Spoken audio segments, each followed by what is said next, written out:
খড়গপুর থেকে বড় রাজনৈতিক বার্তা। লোকসভা ভোটে অচেনা মাটিতে প্রথমবার পরাজয়ের পর আবারও সরাসরি ক্ষোভ উগরে দিলেন বিজেপির প্রাক্তন রাজ্য সভাপতি দিলীপ ঘোষ। দলের নতুন জেলা কার্যালয়ে বসেই দিলীপ পরিষ্কার জানিয়ে দিলেন, আমি নিজে থেকে বর্ধমান দুর্গাপুরে ভোটে লড়তে চাইনি। চার চাকার জগতে আলোড়ন সৃষ্টিকারী সেকেন্ড হ্যান্ড শোরুমের নাম SM কার বাজার। আপনি কি খুঁজছেন আপনার স্বপ্নের চার চাকা? কোথায় পাবেন দামে সস্তা, মানে ভালো, বিশ্বাসে একদম নির্ভরযোগ্য? তাহলে আর চিন্তা কিসের, চলে আসুন SM কার বাজারে। এখানেই পাবেন আপনার মন পছন্দের ঝকঝকে সেকেন্ড হ্যান্ড গাড়ি, সাথে আছে লোনের সুবিধা, এক্সচেঞ্জ অফার, সহজ EMI ব্যবস্থা। আপনার স্বপ্ন এবার হবে বাস্তব। আমাদের ঠিকানা SM কার বাজার, বেলডাঙ্গা ভাবতা 34 নম্বর জাতীয় সড়কের পাশে, মুর্শিদাবাদ। যোগাযোগ 9851802540। দলের ইচ্ছাতেই লড়তে গিয়েছিলাম। 2019 সালে মেদিনীপুরে প্রায় 89,000 ভোটে জয়ী হওয়া দিলীপ ঘোষ 2024 বর্ধমান দুর্গাপুর হারেন বিশাল ব্যবধানে, প্রায় 1,37,000 ভোটে। এরপর থেকে তার অভিযোগ চক্রান্ত হয়েছে। দিলীপের কথা, রাজনীতিতে সবই সম্ভব। কি হয়েছে, কেন হয়েছে, সবই পর্যালোচনায় সামনে আসবে। এখন এই বিষয়ে কিছু বলবো না।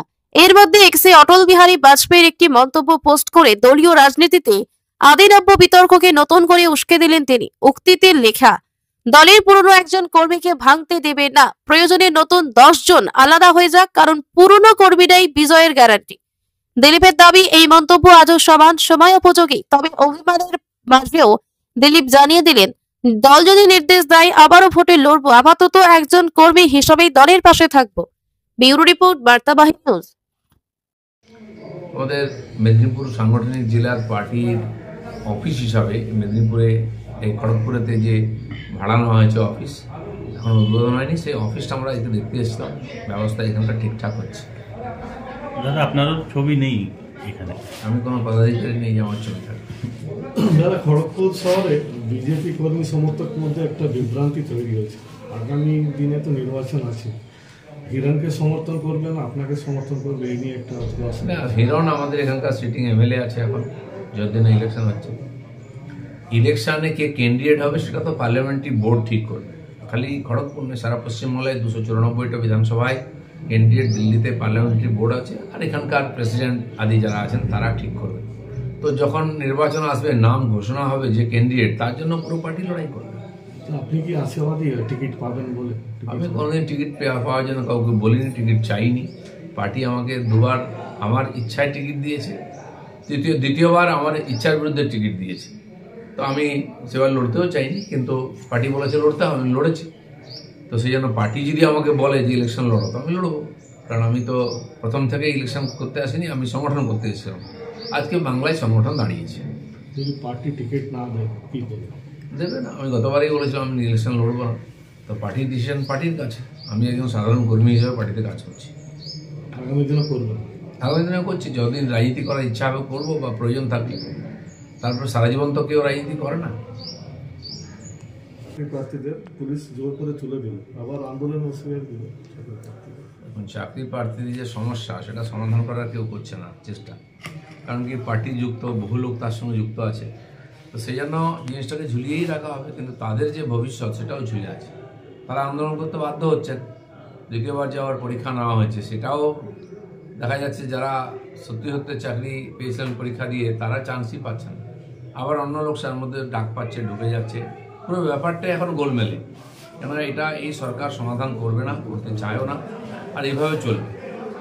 কলকাতা হাইকোর্ট মুকুলের অধ্যাপক পদ খারিজ করেছে, তিনি চ্যালেঞ্জ করেছে বিধানসভা সচিবালয়। ঠিক আছে, এটা তো নির্বাচন কমিশনের ব্যাপার আছে, তারাও দেখবেন ব্যাপারটা। আপাতত কোর্টে ফয়সালা হয়েছে, যেটা তারা তথ্য পেয়েছেন সে অনুযায়ী করেছেন। যেমন পার্লামেন্টেও চলছে MP-কে নিয়ে, সেখানে পার্লামেন্ট তার সদস্যপদ খারিজ করেছিল, কিন্তু আর্থিক কেলেঙ্কারিতে আবার কেস হয়েছে মহামিত্রর বিরুদ্ধে। আইনি যে জটিলতা আছে, তো চলতে থাকবে। কোর্ট তো যেটা বলবে হবে, কিন্তু এক জায়গায় তো আমাদের কোর্টের সমাধান হয় না, এক কোর্ট থেকে আরেক কোর্ট চলতে থাকে, লেন্দি হয়, অপেক্ষা করতে হবে। বাংলাদেশের আন্তর্জাতিক আদালতে প্রধানমন্ত্রী শেখ হাসিনা সহ অন্যান্য কয়েকজন মন্ত্রীকে ফাঁসি দেওয়া। ওখানে যেটা চক্রান্ত চলছিল যে শেখ হাসিনাকে রাজনীতি থেকে দূর করা, যাতে উনি দেশে ফিরতে না পারেন, তার পার্টি যাতে ক্ষমতায় নির্বাচন লড়াই করতে না পারে, সেই চক্রান্ত চলছে। আর করছে কারা? যারা ক্ষমতার সঙ্গে দূরে নেই। যে ওখানকার কর্ণধার, তিনি নির্বাচিত নন, সাংবিধানিক কোনো পদেই নেই, অথচ উনি ঠিক করছেন কে যে ইন্টারন্যাশনাল আদালত হয়েছে, তাদের ইন্টারন্যাশনাল বলা হচ্ছে, বাংলাদেশের কিছু নিজের পকেটের জজকে রাখা হয়েছে, বিদেশের কেউ নেই কেন? এই ধরনের প্রশ্ন আছে, কিন্তু আফটার যেটা হচ্ছে বাংলাদেশে ঠিক হচ্ছে না, ওখানকার লোকেদের জন্য ঠিক হচ্ছে না, ভবিষ্যতের জন্য ঠিক হচ্ছে না। আমরা চাই তাদের শান্তি আসুক, ওখানে নির্বাচন হোক, নির্বাচিত সরকার এসে সব ঠিক করুক। সেনাবাহিনীর প্রধান জেনারেল উপেন্দ্র দ্বিবেদী বলেছেন, আমাদের জন্য সন্ত্রাসবাদী ও সন্ত্রাসবাদের কর্তারা একই। এটি কেবল একটি ট্রেলার। যদি পাকিস্তানকে কিভাবে সুযোগ দেওয়া হয়, আমাদের সুযোগ দেয়, আমরা শিখিয়ে দেব কিভাবে প্রতিবেশীর সাথে আচরণ করা উচিত। দেখুন, এর আগে অপারেশন সিন্দুর হয়েছে, মাননীয় প্রধানমন্ত্রী, সেনাপ্রধান যা বলেছিলেন তারা করেছেন। সন্ত্রাসবাদী এবং তার সমর্থক সবাইকে আমরা সমান দেখছি। ভারতীয় সরকার এবং ভারতের সেনার সেই শক্তি আছে আজকে নিজের সমস্যা সমাধান করা, সেটা আমরা করে দেখিয়েছি। আগামী দিনেও তাই হবে। বারবার আমাদের দিকে টেढ़ा চোখে তাকিয়ে আমাদের ক্ষতি করে কেউ শান্তিতে থাকবে, এটা হবে না। আছে